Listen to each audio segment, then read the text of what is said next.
نحمده ونصلي على رسوله الكريم أما بعد فأعوذ بالله من الشيطان الرجيم بسم الله الرحمن الرحيم ولقد آتينا داود منا فضلا يا جبال أوبي معه والطير وألنا له الحديد أن اعمل سابغات وقدر في السرد واعملوا صالحا إني بما تعملون بصير۔ قرآن میں حضرت داؤد علیہ السلام کا ذکر دو تین جگہ پہ آیا ہے۔ داؤد علیہ السلام اللہ کے ایسے پیغمبر تھے جو کہ صاحب شریعت بھی تھے، اللہ نے ان کو کتاب بھی عطا فرمائی تھی۔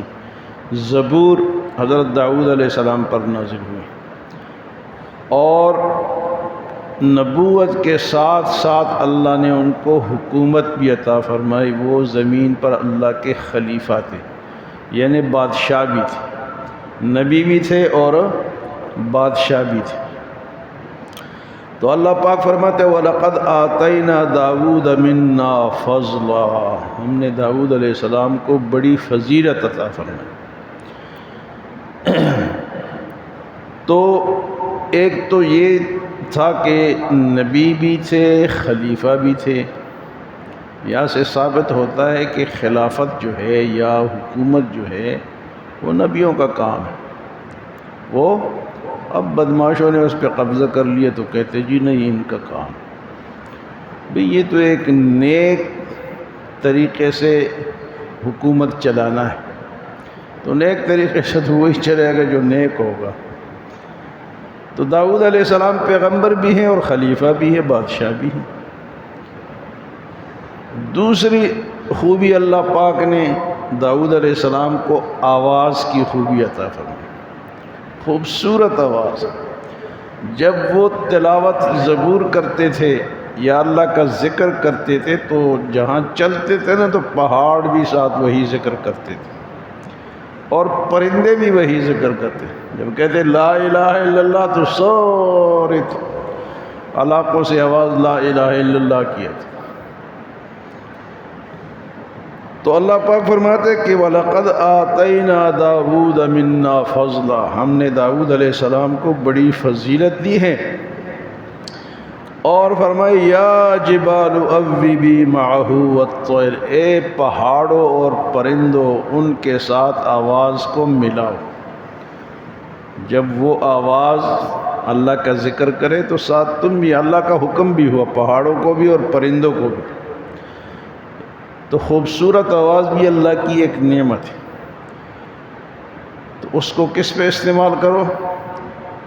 اچھی چیزوں پہ، نعت پڑھ لو، تم تلاوت کر لو، ہاں جی، اچھی باتیں کر لو، نصیحت کر لو۔ بعض ایسے خوش لحان مقرر ہوتے ہیں کہ بندہ کہتا ہے کہ سنتا رہو۔ ہمارے یہاں مولانا سید عبد المجید ندیم شاہ صاحب تھے رحمۃ اللہ علیہ، فوت ہو گئے۔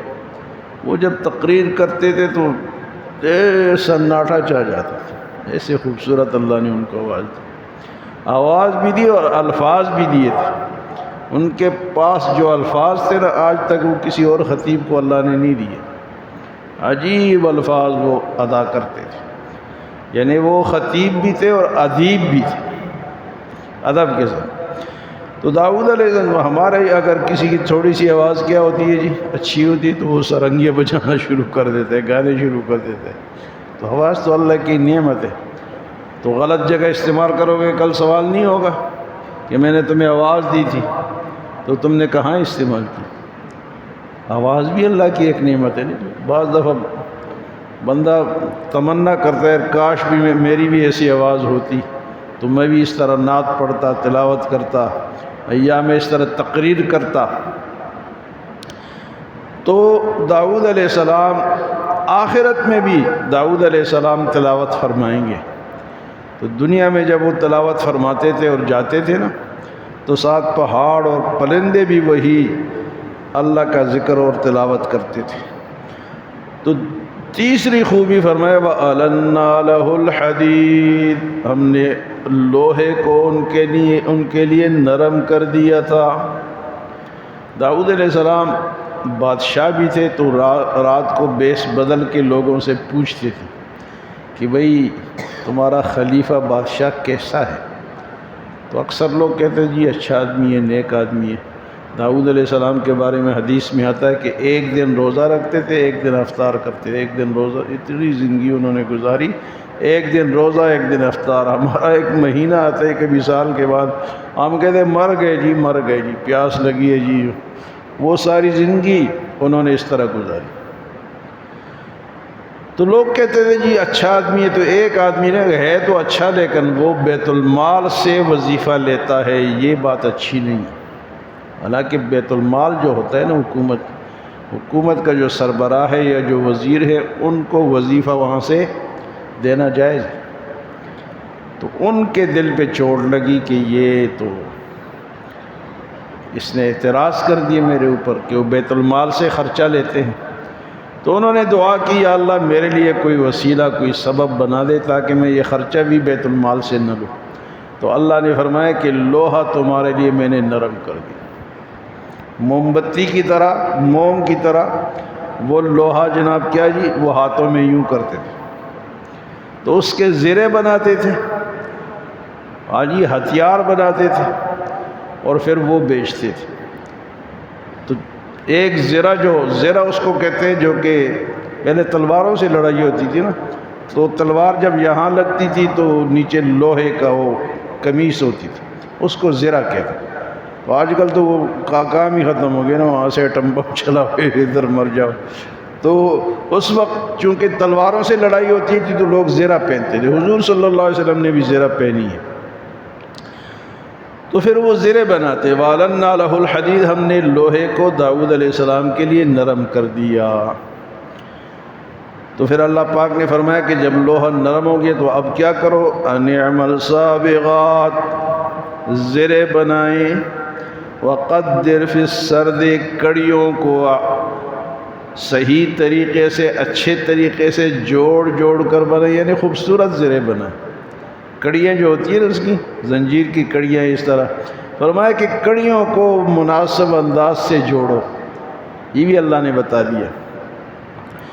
أَنِ اعْمَلْ سَابِغَاتٍ، آپ زرے بناؤ، وَقَدِّرْ فِي السَّرْدِ، کڑیوں کو اندازے سے جوڑو، وَعَمَلُوا صَالِحًا، اور کام کرو نیک۔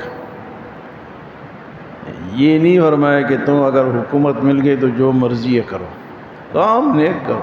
حالانکہ وہ تھے ہی نیک، اللہ کے نبی نیک ہی ہوتے۔ تو یہاں دو باتیں، ایک تو یہ ہے کہ معجزہ، یہ جو لوہا نرم، یہ ان کا معجزہ تھا۔ معجزہ کسے کہتے ہیں جی؟ وہ کام جو کہ باقی لوگوں کو عاجز کر دے، باقی لوگ نہ کر سکے۔ لیکن یہ معجزہ جو ہوتا ہے یہ اللہ کی طرف سے ہوتا ہے، انسان کا اپنا اس میں عمل دخل نہیں ہوتا۔ اللہ جب چاہے تو وہ کام ہو جائے، اللہ نہ چاہے تو، یہ تو ہو گیا معجزہ۔ اور جس طرح پرندے ساتھ بولتے تھے، پہاڑ بولتے تھے، تو یہ بھی معجزہ تھا۔ ایک تو ہوتا ہے نا کہیں سے آواز ٹکرا کے واپس آتی ہے، جس طرح مسجد میں یا کسی پہاڑ میں آپ اونچا بولو تو آواز وہ اور چیز ہے، لیکن یہ باقاعدہ پہاڑ بولتے تھے اور پرندے بولتے تھے۔ تو معجزہ جو ہے وہ اللہ کی طرف سے ہوتا ہے اگر نبی کے ہاتھ پہ ہو، اور اگر کسی بزرگ سے کوئی ایسی نئی چیز ان کے ہاتھ پہ ہو جائے تو اس کو کرامت کہتے ہیں۔ کوئی اللہ کا ولی ہے، نیک بندہ ہے، کوئی کسی نے دم ڈال دیا تو کام ہو گیا، یا پانی نکل آیا، یا کسی کی ہڈی ٹھیک ہو گئی، یا کسی کو دم کیا تو وہ ٹھیک ہو گیا، کوئی ایسی بات، اس کو کرامت کہتے ہیں۔ تو کرامت بھی اللہ کی طرف سے ہوتی ہے، بعض دفعہ کوئی بزرگ کرامت ان سے ہو جاتی ہے تو ہم لوگ کیا کرتے ہیں، ہم پھر ان کے پیچھے پڑ جاتے ہیں کہ اور کر کے دسو۔ ایک دفعہ ہو گیا، وہ کس کی طرف سے تھا؟ اللہ کے، وہ ہر وقت نہیں کر سکتے۔ نبی بھی جو معجزہ ہے وہ اپنے طرف سے ہر وقت پیش نہیں کر سکتا۔ حضور صلی اللہ علیہ وسلم سے مشرکین نے یہ مطالبہ کیا کہ یہ پہاڑ جو ہیں ان کو لوہے کا بنا دو، سونے کا بنا دو تو ہم آپ کو مان جائیں گے۔ آپ نے فرمایا یہ میرا کام نہیں، یہ کس کا کام ہے؟ اللہ کا کام ہے۔ تو معجزہ ہوتا نبی کے ہاتھ پہ ہے، ہوتا کس کی طرف سے؟ اللہ کے۔ کرامت ولی کے ہاتھ پہ ہوتی ہے، لیکن ہوتی کس کی طرف سے ہے؟ اللہ کی طرف سے۔ تو یہ داؤد علیہ السلام کی یہ خوبیاں اللہ نے دی۔ تو ایک تو ان کو آواز دی، فضیلتیں کیا ہے کہ ان کو نبوت بھی ملی، ان کو کیا نام ہے حکومت بھی ملی، اور جناب لوہا ان کے لیے اللہ پاک نے نرم کر دیا، وہ زرے بناتے تھے۔ اس طرح آج کل کے ہمارے حکمران ہیں تو یہ کوئی کام کر کے کھاتے ہیں، یہ سارا حکومت کا مال ہڑپ کر جاتے ہیں۔ تو وہ ان کو اگر حضرت اب عمر بن عبدالعزیز رحمۃ اللہ، ایک تو عمر ابن خطاب ہیں، عمر بن عبدالعزیز، انہوں نے بھی حکومت کی ہے۔ تو وہ حکومت سے پہلے بہت بڑے شہزادے تھے، بادشاہ تھے، ان کے گھر میں ریل پیل تھی، لیکن جب ان کو خلیفہ بنایا گیا، وہ حکومت ملی، انہوں نے سب سے پہلے بیوی کو بلایا کہ یہ جو سونا شونا ہے نا، یہ سب تمہیں بیت المال میں جمع کرنا پڑے گا۔ تو اس نے کہا جی ٹھیک ہے، جمع کر دیا۔ تو ایک دن وہ بیٹھے ہوئے ہیں گھر میں، بچی کو آواز دے رہے ہیں، حکومت کے سربراہ ہیں، کہ بیٹا پانی لے آؤ۔ ایک دفعہ آواز دی، تھوڑی دیر کے بعد پھر دی، تیسری دفعہ آواز دی تو بیوی پانی لے کر آئی۔ تو کہا کہ یہ کیسی بیٹی ہے، میں اس کو بلا رہا ہوں، کوئی نافرمان ہو گئی ہے، پانی کیوں نہیں لے کر آئی ہے؟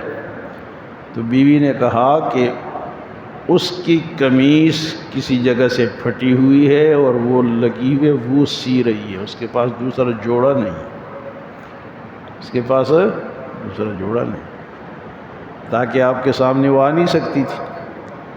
تو یہ تھے ہمارے حکمران، یہ داؤد علیہ السلام کی حکمرانی، کہ خود ہی وہ کماتے تھے اور کھاتے تھے۔ ہمارے کوئی وزیر بن جائے تو جناب اس کے اثاثے دوسرے دن کیا ہوتے ہیں؟ وہ اربوں خربوں میں چلے جاتے ہیں، پتہ نہیں کہاں سے، اور یہاں سے کیا کہ باہر جا کے لندن میں اور دبئی میں اور جناب امریکہ میں اور سوئٹزرلینڈ میں یہ جزیرے انہوں نے بنائے، مال بنائے، عوام کا یہ حق کھاتے۔ اس لیے کہتے ہیں کہ حکومت انبیاء کی سنت ہے، ایسے لوگوں کو حکومت کرنے دو جو کہ اللہ سے ڈرنے والے ہیں، جن کو ان باتوں کا پتہ ہو کہ حکومت اس طرح ہوتی ہے کہ خود ہاتھ سے کمانا پڑتا ہے۔ حالانکہ بیت المال سے حکومت والے کے لیے وظیفہ لینا جائز ہے، لیکن اگر کوئی خود کرے تو اور افضل بات ہے۔ اللہ ہمیں عمل اور سمجھ کی توفیق عطا فرمائے۔